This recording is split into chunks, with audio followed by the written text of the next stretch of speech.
جی بسم اللہ الرحمن الرحیم۔ السلام علیکم ورحمۃ اللہ وبرکاتہ۔ سبھی بچے کیسے ہیں؟ دوست احباب کیسے ہیں؟ اللہ پاک سے امید کرتا ہوں کہ سبھی خیر و عافیت کے ساتھ ہوں گے۔ اللہ پاک آپ کا اور میرا حامی و ناصر ہو، اور ان مشکل حالات میں میرے ملک پاکستان کو، میرے ملک پاکستان کی آبادی کو، اور میرے ملک پاکستان کے تمام سٹوڈنٹس کو، تمام لوگوں کو اور پوری دنیا کو محفوظ رکھے، آمین ثم آمین۔ بچوں، جیسا کہ آپ جانتے ہیں کہ اسلامیات اختیاری کا جو ہمارا سلیبس ہے، حصہ آیات اور حصہ حدیث مکمل ہو چکا ہے۔ تو آج ہم گرامر کے اوپر تھوڑی سی بات کریں گے، اور آپ کو جو ہمارے مشہور فقہ کے 4 ائمہ ہیں، امام صاحبان ہیں، ان کے بارے ہماری ڈسکشن ہوگی، بات ہوگی، جس کے اوپر پہلے بھی ہم تھوڑا سا کہہ لیں کہ انڈیویجولی گفتگو کر چکے ہیں، لیکن آج ہم تھوڑا سا تفصیلی ان کے اوپر گفتگو کریں گے، ان کے حالات زندگی کے اوپر بھی ڈسکس کریں گے۔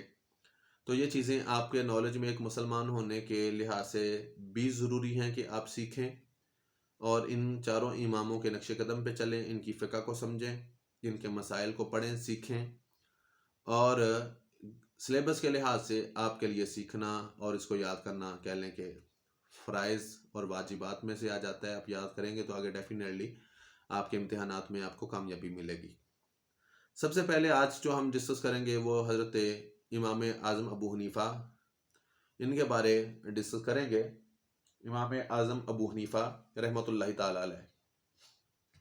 سب سے پہلے نام و نسب، کہ آپ کا نام و نسب کیا تھا؟ آپ کا نام حضرت نعمان بن ثابت بن نعمان تھا۔ آپ کا نام حضرت نعمان بن ثابت بن نعمان تھا، اور آپ کی کنیت جو تھی وہ ابو حنیفہ تھی۔ کن کی؟ جن کو ہم عام لفظوں میں امام اعظم ابو حنیفہ کہتے ہیں، انہی کی نسبت سے ہم میں سے اکثر لوگ جو ہیں فقہ کے ماننے والے، وہ اپنے آپ کو حنفی کہلاتے ہیں۔ کیا کہلاتے ہیں؟ حنفی کہلاتے ہیں۔ پیدائش: امام صاحب 80 ہجری میں کوفہ میں پیدا ہوئے۔ 80 ہجری کو کوفہ میں پیدا ہوئے۔ تحصیل علم: آپ نے امام حماد سے تعلیم حاصل کی۔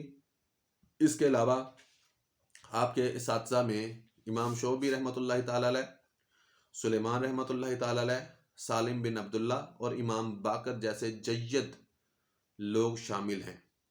مزید برآں انہوں نے طلب علم میں خاص طور پر حصول حدیث میں مکہ اور مدینہ شریف کا سفر کیا، اور اس دوران عطا بن ابی رباح مکی، علقمہ بن مرثد کوفی، امام جعفر صادق، عطیہ بن سعد مدنی اور حشام بن عروہ سے علم حاصل کیا۔ یہ بے شمار صحابہ کے نام بھی اندر شامل ہیں، تابعی کے نام بھی شامل ہیں، جن سے آپ نے باقاعدہ علم حدیث حاصل کیا۔ درس و تدریس: امام صاحب کے استاد حماد 120 ہجری میں فوت ہوئے، تو امام صاحب رحمۃ اللہ تعالی علیہ نے ان کی مسلط سنبھالی اور طلباء کی ایک بڑی تعداد کو فیض یاب کیا۔ آپ کے شاگردوں میں حضرت امام ابو یوسف، امام محمد، امام ظفر، داؤد الطائی، علی بن مسہر، یحییٰ بن سعید، عبداللہ بن مبارک، دکی ابن الجراح رحمہم اللہ تعالی علیہم جیسے بڑے بڑے جو علماء ہیں، کبیر علماء، وہ ان کے شاگردوں میں شامل ہیں۔ اب ان کے شاگردوں کا اگر یہ عالم ہے تو آپ اندازہ لگا لیں کہ امام صاحب کی شان اور مقام و مرتبہ کیا ہوگا۔ درس و تدریس: امام صاحب کے استاد، یہ بات ہم کر چکے ہیں کہ 120 میں وفات پا گئے تھے، آگے ان کے شاگردوں کا بھی ہم نے بتا دیا۔ ابھی ان کی فقہی خدمات کیا کیا ہیں، ان کے اوپر ڈسکس کریں گے۔ امام صاحب اپنے زمانے کے بہت بڑے فقیہ تھے۔ ان کے حلقہ درس سے بڑے بڑے فقہا اٹھے۔ ان میں سب سے مشہور قاضی ابو یوسف، جسے امام یوسف بھی کہتے ہیں آپ، اور امام محمد، تو ان کے لیے اکثر صاحبین کا لفظ بھی بولا جاتا ہے گرامر کے، ہماری فقہ کی زبان میں۔ ان کا فقہا میں بہت بلند مقام ہے۔ آپ کے بعد آپ کے شاگردوں نے آپ کے فقہی اصولوں کو مد نظر رکھا، اور بعد میں یہ مسلک عباسی سلطنت کا قانون بن گیا۔ قاضی ابو یوسف نے اس کی ترویج اور ترقی کے لیے بہت کام کیا، اور حکومتی سطح پر اس کو منظم کیا۔ امام باقر نے اور امام محمد نے اس کو علمی بنیادیں فراہم کی۔ کس نے؟ امام محمد نے اس چیز کو باقاعدہ بعد میں علمی بنیادیں بھی فراہم کی۔ سیرت و کردار، ابھی ہم امام صاحب کی سیرت و کردار پہ ڈسکس کریں گے، گفتگو کریں گے۔ امام ابو حنیفہ سیرت و کردار کے لحاظ سے بلند مقام رکھتے تھے، نہایت متقی تھے، نہایت عبادت گزار تھے، سچ کہنے والے تھے، اس لیے خلفائے بنو امیہ اور بنو عباس میں مشکلات کا شکار رہے، لیکن اپنے موقف سے پیچھے نہیں ہٹے، ڈٹے رہے۔ مکہ کے عباسی خلیفہ منصور نے قاضی نہ بننے کی وجہ سے بغداد جیل میں آپ کو قید کر دیا، اور انہوں نے جیل ہی میں وفات پائی، لیکن پائے استقامت میں لغزش نہیں آئی، ذرا سا بھی ڈولے نہیں، اور نہ آپ کے ایمان میں اور نہ آپ کے موقف میں کوئی کمی آئی۔ وفات، امام صاحب چونکہ متقی اور حق گو انسان تھے، اس لیے اموی اور عباسی خلفاء کے ساتھ ان کے تعلقات ناخوشگوار رہے۔ دور عباسی میں آپ کو عہدہ قبول نہ کرنے پر سزا دی گئی، پھر خلیفہ منصور عباسی نے عہدہ نہ قبول کرنے پر ان کو بغداد میں قید کر دیا۔ انہوں نے 150 ہجری میں بغداد جیل میں وفات پائی اور مقبرہ خزاران بغداد میں دفن ہوئے۔ کون؟ امام اعظم ابو حنیفہ رحمۃ اللہ تعالی علیہ۔ امام اعظم ابو حنیفہ رحمۃ اللہ تعالی علیہ کی خصوصیات۔ نمبر 1، امام اعظم ابو حنیفہ تابعی تھے۔ تابعی کس کو کہتے ہیں؟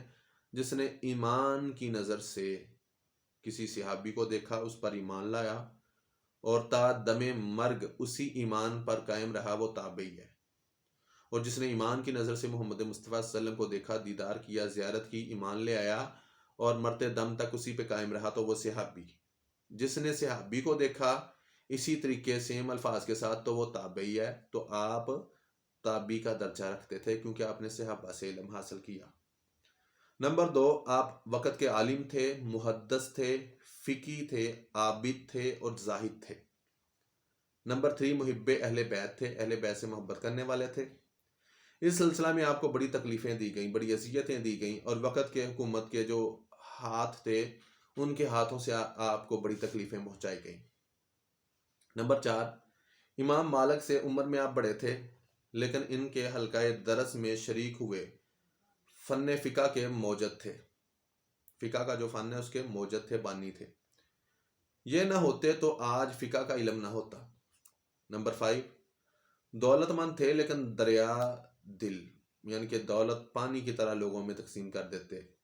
امیر تھے لیکن دولت لوگوں میں تقسیم کرتے، غریبوں میں تقسیم کرتے۔ معزز تھے لیکن منکسر المزاج، عاجزی تھی۔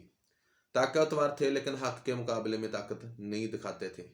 حکومت کی ناخوشی مول لے لی، جیل چلے گئے، لیکن کلمہ حق سے نہیں ہٹے۔